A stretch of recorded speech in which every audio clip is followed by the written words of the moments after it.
राधा कृष्ण का प्रेम और जगत का प्रेम एक जैसा कैसे हो सकता है?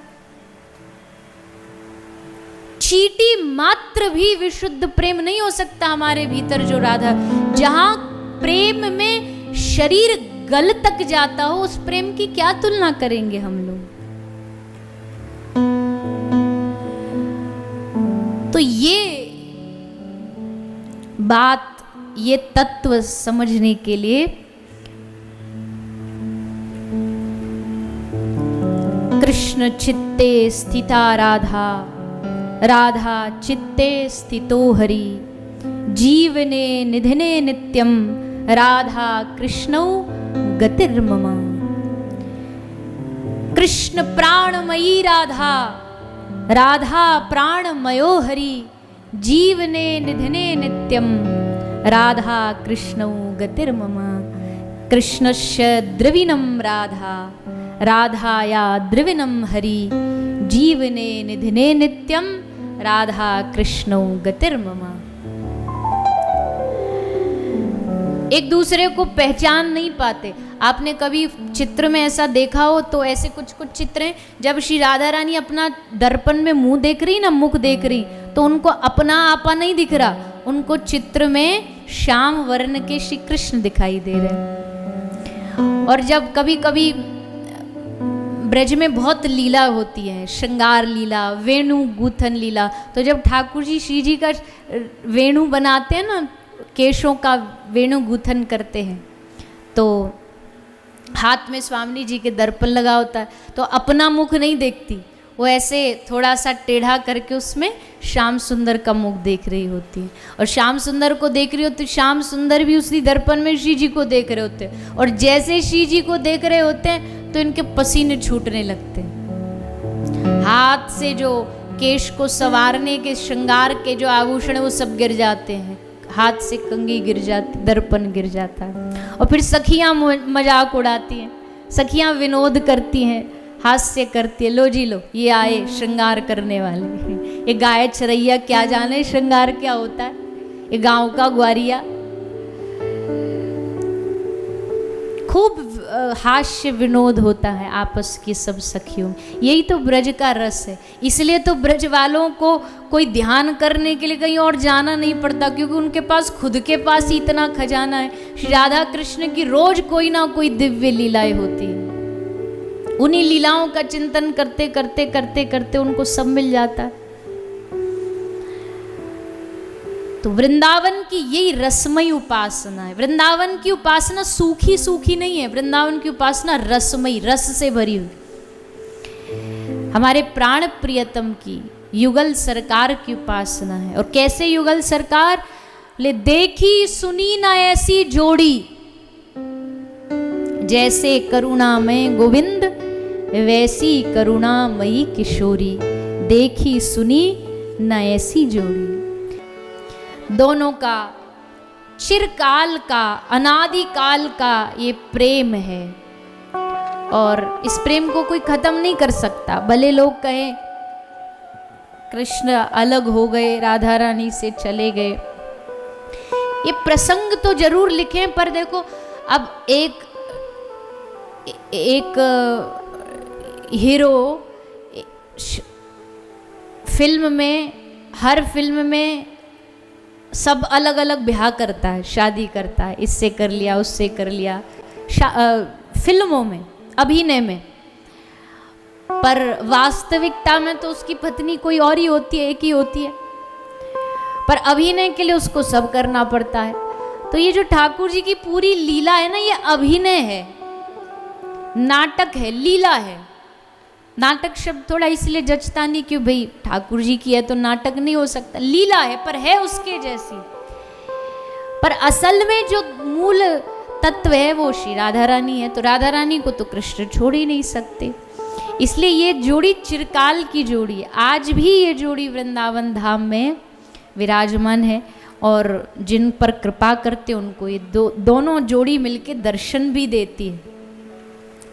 सूरदास जी को दिया, अब देखो आने को तो भगवान सूरदास को दर्शन देने ऐसे भी आ सकते थे कि आए, आ करके कहा कि सूर लो हम आ गए और दर्शन दे दें और फिर कहें वरदान मांग लो, पर इसमें मज़ा नहीं आता। तो भगवान ने बड़ा खेल रचा। एक कथा आपने एक दिन सुनी थी ना कि सूरदास जी ने ठाकुर जी का हाथ पकड़ा था और ठाकुर जी हाथ झटक के भग गए। तो जब हाथ झटक के भग गए तो सूरदास जी के पकड़ने के कारण ठाकुर जी के हाथ में निशान आ गया।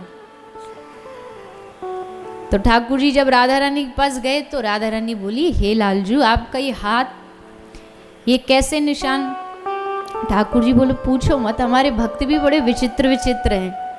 हाथ पकड़ के खींच करके हमको रोक रहा था तो गड़ गया, सो निशान बन गया। तो स्वामी जी बोली, अच्छा ऐसा कौन सा वक्त है, जरा हमें भी मिलवाओ उससे। अब ठाकुर जी भी तो बड़े चतुर है ना, स्वामी जी से कहते कि चलो सूरदास को दर्शन देने, तो ये तो एक प्रकार की आज्ञा हो गई राधा रानी को। ऐसी आज्ञा ठाकुर जी दे नहीं सकते राधा रानी को। तो उन्होंने ये पूरी भूमिका बनाई कि स्वामी जी खुद बोलेंगी कि मुझे ले चलो उसके पास। तो आ गए सूरदास के पास। सूरदास के पास आकर के ठाकुर जी ने कहा, देखो ये जो बैठा है ना ये अंधा, ये गिरिराज जी की तलेटी में वृक्षों के नीचे, हे श्री जी इसको अंधा मत समझना, बहुत चतुर है ये, और झपट्टा मारने में तो और भी ज़्यादा चतुर है, दूरी रहना इससे। स्वामी जी बोली, अगर ये चतुर है तो हम भी चतुर हैं, हम इसके पास भी जाएंगे और देख लें भला ये पकड़ पाए तो इस अंधे को पता ही क्या चलेगा कि मैं सामने खड़ी हूँ। ठाकुर जी मन ही मन सोच रहे, पता तो हम लगवा देंगे। तो बढ़े ही श्री राधा रानी सूरदास जी की तरफ, और सूर बेचारा अंधा रो रहा है, कब आओगे दर्शन देने, कब दर्शन दोगे। वो बैठे बैठे सूरदास जी रो रहे। ठाकुर जी ने कहा कि अरे बाबरे, हम जैसे तैसे पूरा भूमिका बना के इनको खींच के लेके आए और तू अब भी आंखें बंद करके ध्यान में मगन है। तो भगवान ने इशारा किया सूरदास को, जोर से बोल रहे हैं राधा रानी को, अरे स्वामी जी हमने बता दिया ना आपको, ये बहुत चतुर है, बड़ा चालाक है, इसके पास मत जाओ, पकड़ लेगा। तो सूरदास जी को हिंट मिल गया कि ठाकुर जी हमको इशारा दे रहे हैं। एकदम चौकन्ने हो गए सूरदास जी, पर अब पता कैसे चले कि कहाँ खड़ी हैं। तो फिर ठाकुर जी ने इशारा दिया, अरे स्वामी जी इस चतुर व्यक्ति के पास मत जाओ, आप तो एकदम इसके सामने ही जाके खड़ी हो गई, जरा सा ये हाथ बढ़ाएगा तो आपके चरण इसके हाथ में आ जाएंगे। सूर बाबा समझ गए कि अब तो फाइनल वाला इशारा दे दिया है। सोई पकड़ा श्री जी के चरणों को, और जैसे श्री जी के चरणों को पकड़ा तो सतर्क हुई श्री राधा रानी और एकदम पीछे भागी। श्री जी तो पीछे भाग गई, पर श्री जी की नूपुर पायल सूरदास जी के हाथ में आ गई। सूर बाबा बड़े खुश हो गए, हमको अंधा समझते हो इसलिए तड़पा रहे हो, चलो कम से कम नूपुर पायल ही आ गई, भागते हुए भूत की लंगोटी काफी है। अब ये नहीं मिलेगी तो दूसरी जोड़ी खराब हो जाएगी, तो इसको लेने के लिए तो इनको आना पड़ेगा। और सचमुच श्री राधा रानी आई, बालिका का रूप बना के सूरदास को बोली, बाबा तो को एक पायल मिली का, मेरी पायल खो गई है, मेरी नूपुर खो गई है। सूरदास जी बोले, देखो लाली आजकल दुनिया में बड़ी ठगी चल रही है, हमको कहा पतो कि हमारे पास जो पायल है वो तुम्हारी है, तो एक ही बात प्रमाणित कर सकती है, दूसरे पांव की पायल दिखाओ, नूपुर दिखाओ और ये वाली ले जाओ। स्वामी जी बोली, हाँ लो। और जैसे स्वामी जी ने दूसरा चरण आगे किया तो सूर बाबा ने चरण पकड़ करके अपनी हृदय से लगा ली और खूब रोए कि हे स्वामी जी अब की बार छोड़ के मत जाना, अब की बार मत भाग के जाना। एक बार कितनी बार इस अंधे को छोड़ छोड़ करके झटका मार मार के आप दोनों भागते रहोगे ऐसे ही, अब देरी मत करो, अब कृपा कर दो।